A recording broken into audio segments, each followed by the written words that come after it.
afternoon. I'm Camilla Horn. And I'm Maguette Seye, and you're watching the 431 News channel. We're glad you could join us today as we report on a new segment called The Eye on the Taiga.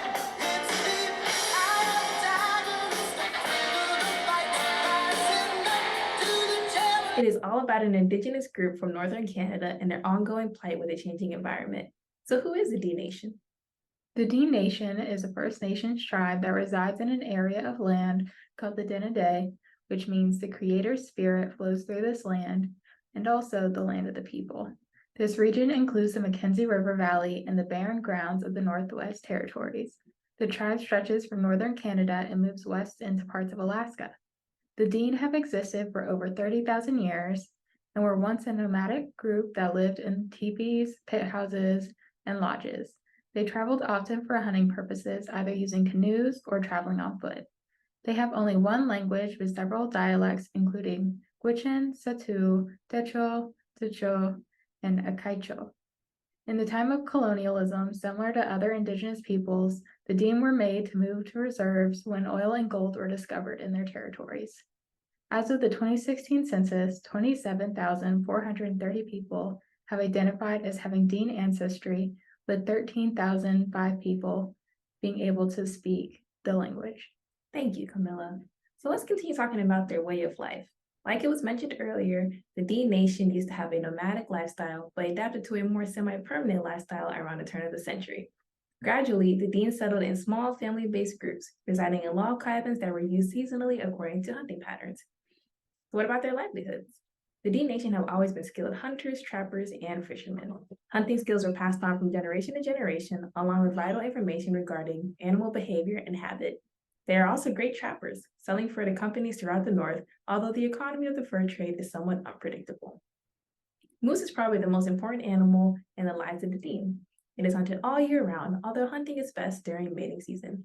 Every part of the moose is utilized. The hide is tanned and used to make moccasins and clothing, and the meat is either frozen or dried, showing their sustainable way of living. Now, when it comes to beliefs, the Dene Nation are very spiritual.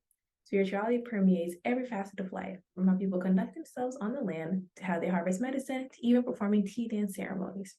It is a deeply religious ceremony and is used to ask for a successful hunting season or good weather. It might also be held to commemorate a meeting with another neighboring community, or as a burial ceremony for someone who has recently died. As you can see, the Dene Nation have a rich and vibrant culture spanning hundreds of years. To provide a more detailed analysis on the issues the Dene Nation faces, here is Maggie. Of all the biomes with forests, the boreal forest is expected to experience the largest temperature shift. So far, temperatures have shifted up to 1.5 degrees Celsius and may even reach 11 degrees by the end of the century. Here we have a systems model of how climate change affects boreal forest. We will start here. It has been established that greenhouse gases are the primary cause of global warming. The prevalence of fossil fuels has led to increased rates of elevated CO2, a major greenhouse gas, into the atmosphere. As more greenhouse gases are released into the atmosphere, the climate will continue to change, which can have major effects on more northern ecosystems, where the temperature is vital to the regulation of the system. The atmospheric CO2 is able to lead to increased rates of photosynthesis by vegetation and eventually increased respiration.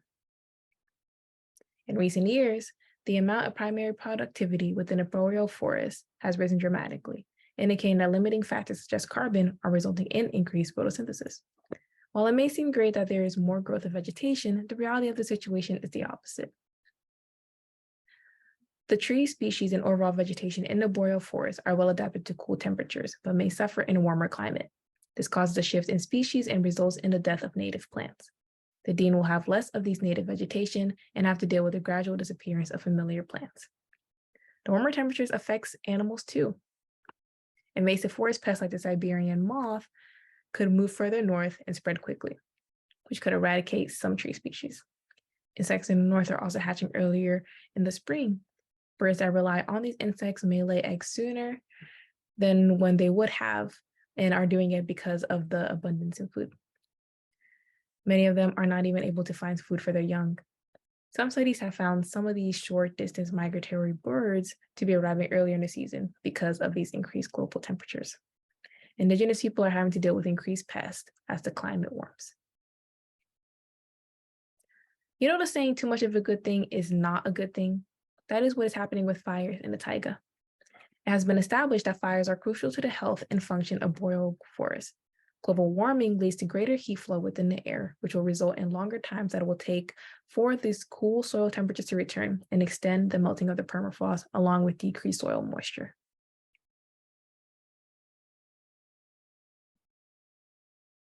The severity and amount of fires will increase due to a drier soil layer within boreal forests, leading to increased carbon efflux and basically a major disturbance to this ecosystem. This threatens tree health and species diversity, which ultimately affects the indigenous people who rely on the vegetation within the forest. Let's talk a little bit more about carbon. Increasing temperatures will lead to the increase of rates at which microorganisms decompose organic matter. More carbon will then be released into the atmosphere. A grim but very real positive feedback effect. As climate changes occur, the number of permanent frost soils within certain boreal forests will begin decreasing.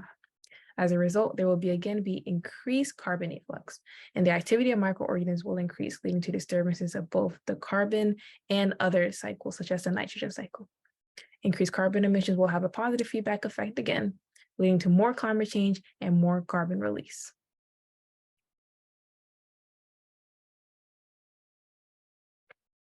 The thawing of permafrost and land instability makes so that the ice is too thin to hunt on. As said earlier, hunting is a vital part of the Dene's way of living, so thinning ice is currently having a negative impact on them. The degradation of sea ice also has negative effects for ice-dependent species within the forest. The increased melting leads to longer periods of open water and more storms reaching the shore, which disrupts the normal activities of the Dene, such as fishing. Lastly, as temperatures warm, the chirosols and peat dries out in the south and thaws in the north, where the trees are drowning and basically the rivers and lakes are turning to a shade of brown because of the solid organic carbon that is dissolving in the water. I would like to share a quote from a man named Erasmus, who is from Yellowknife, a community in Canada's Northwest Territories, which is about 300 miles south of the Arctic Circle. He brings firsthand experience of climate change. He says, quote, "The caribou or reindeer herds are declining across North America and Northern Europe. We can't hunt because the ice is not frozen yet. Our hunters are falling through the ice and lives are being lost." Erasmus said, "This winter, the normally dry area has been covered by thick, wet snow, further hampering hunting." As you can see, climate change is having very real impacts on the people of the Dene. We will now discuss other human impacts on the taiga and the Dene Nation. Back to you, Camilla. Thank you, Maggie, for the information you provided on how climate change impacts the Dene Nation and the taiga. Next, we'll focus on human impact, and this includes deforestation, natural gas extraction, hydroelectric development, mining, and hunting. To start off, we're going to look at deforestation and how it most heavily impacts the vegetation of the taiga. And this is with the trees, which is mainly used for logging, and also the use of fire to eliminate the understory and underbrush of the taiga. With the loss of vegetation, there will also be a loss of the animals in the ecosystem. And this is again due to taking away a main source for a lot of the herbivores. With the loss of animals, there's a negative impact on the livelihood of the Dene people, with, as Maggie mentioned previously, moose being very vital to their way of life. Along with deforestation, there will be an increase in carbon dioxide released just simply through the process of using fires, general emissions from whatever machinery is used to remove the trees. And with the loss of trees, there won't be as much oxygen being released back and carbon being extracted from the air into organic carbon that can be used throughout the ecosystem.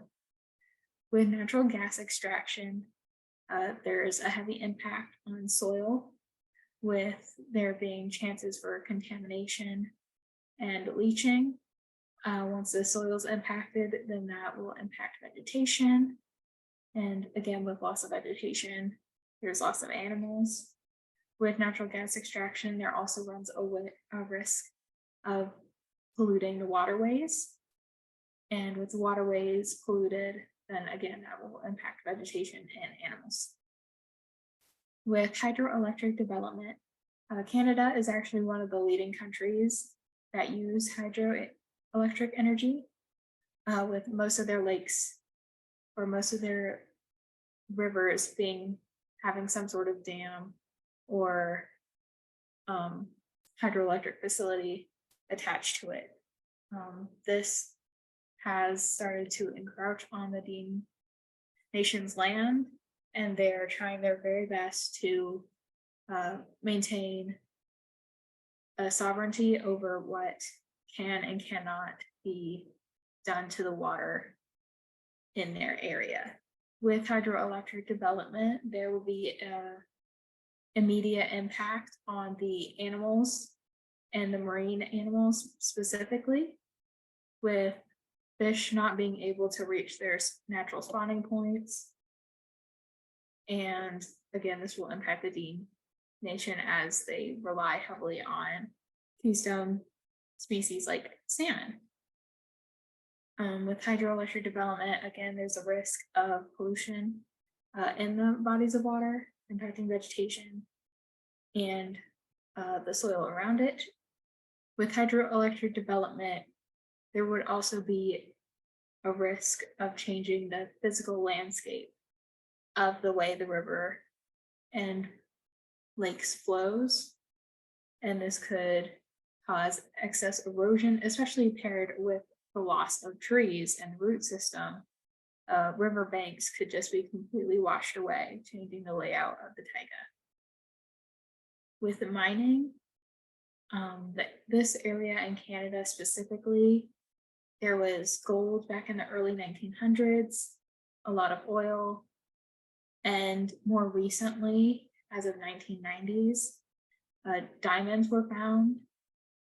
And with mining, it of course immediately impacts soil composition and leads to a chance of contamination, pollution, loss of vegetation, of course, because they kind of have to clear the area to prepare for the mining.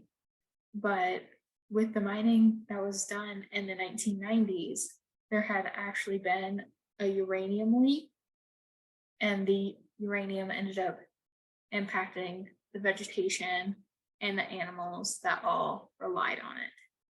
Then finally, we have hunting and poaching, which with both of those, the most immediate impact, again, is on the life and lifestyles of the Dene people, with keystone species of bears, moose, foxes, beavers, and salmon taking the largest blow. And with this loss of animals and loss of primary source of food and warmth for the Dene people, this is something that they've brought to the attention of local communities to ensure that there are limitations on when and how much of a specific animal can be hunted. With most of these human impacts, there is an increase of carbon dioxide and harmful chemicals into the atmosphere.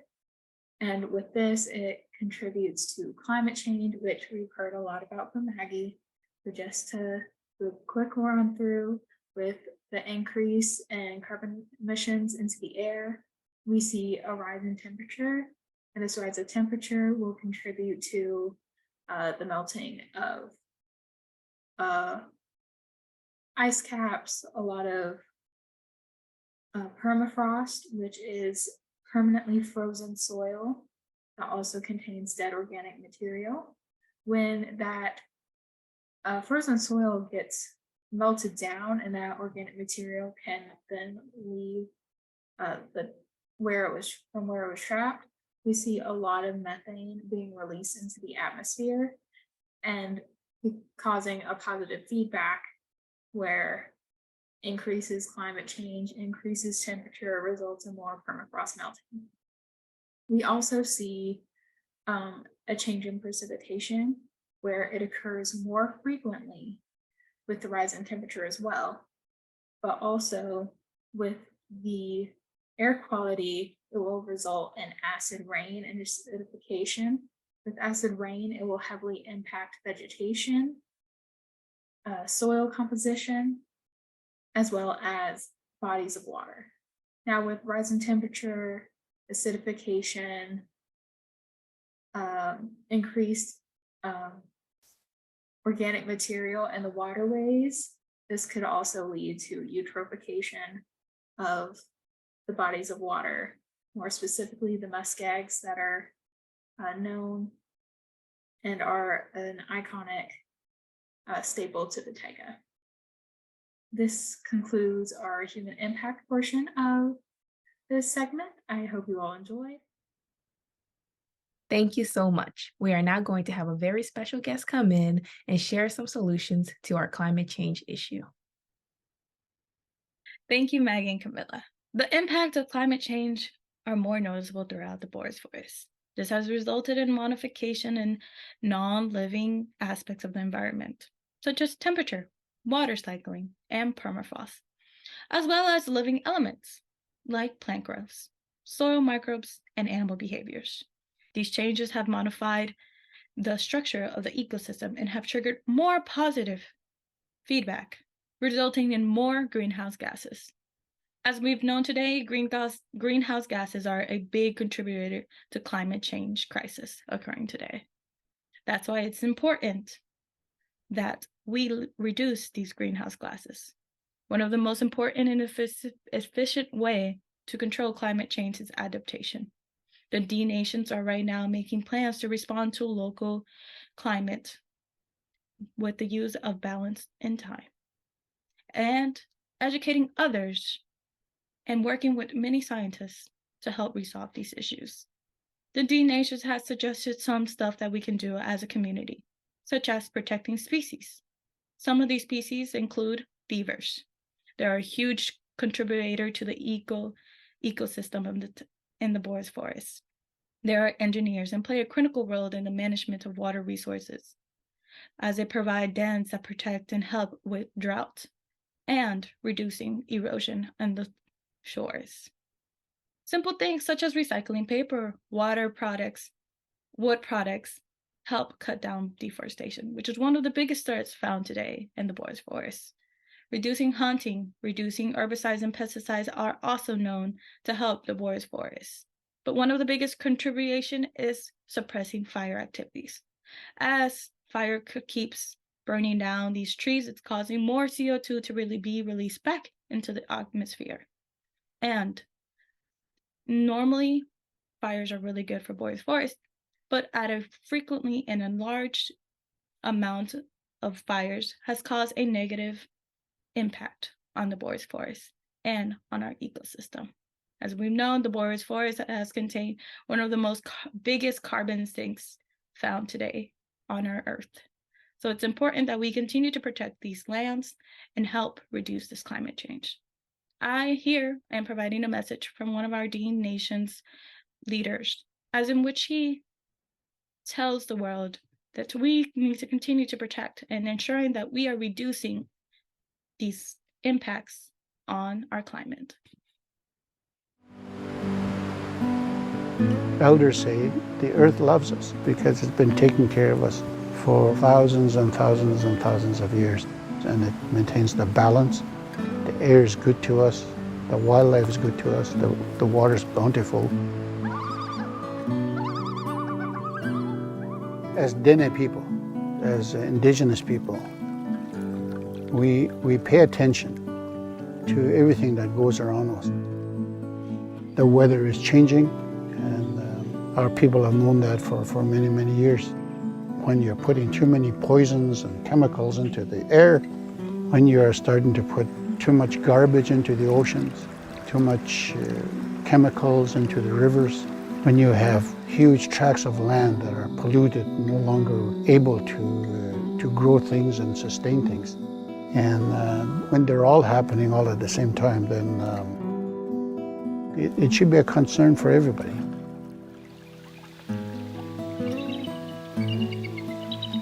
The earth as a living organism, the one that sustains all of us.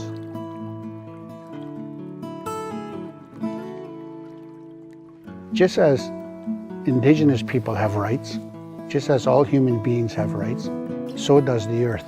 And we have to get to the day when we say, yes, every one of us, all people, all companies, and all governments will respect the rights of the earth. And to finish out this segment, I will provide some solutions that the Dene Nation has begun to instill to combat human interaction that negatively impacts the taiga and lifestyle. First, I just want to explain that the Dene Nation is really starting to thrive as they've begun to actively engage in programs that concern Indigenous health, education, community development, as well as land resource issues.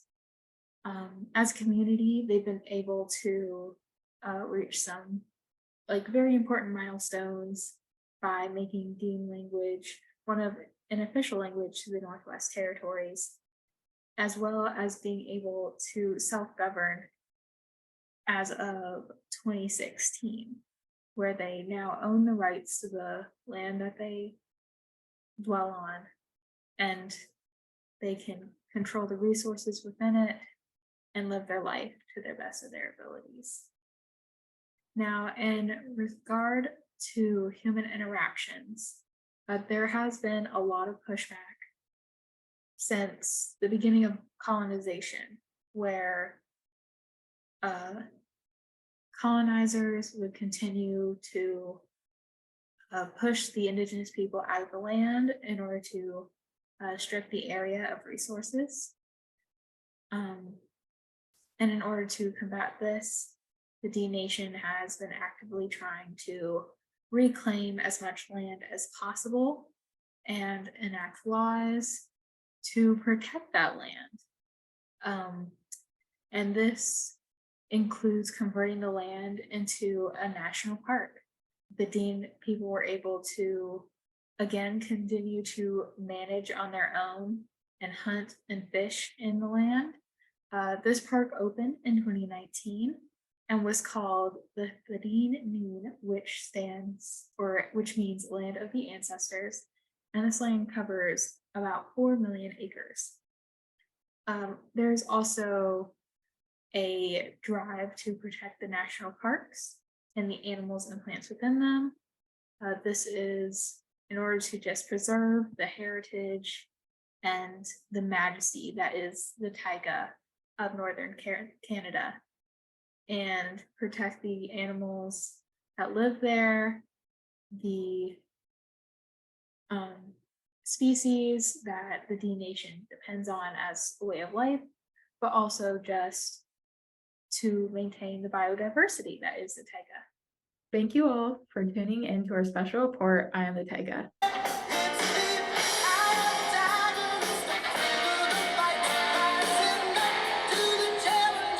And the efforts of the amazing Dene Nation. We hope you've learned a little more about an important topic and will take these solutions into account throughout your day. For more information, please visit the official Dene Nation website at www.denenation.com. Until next time, stay safe, be kind, take care of each other, and respect the earth.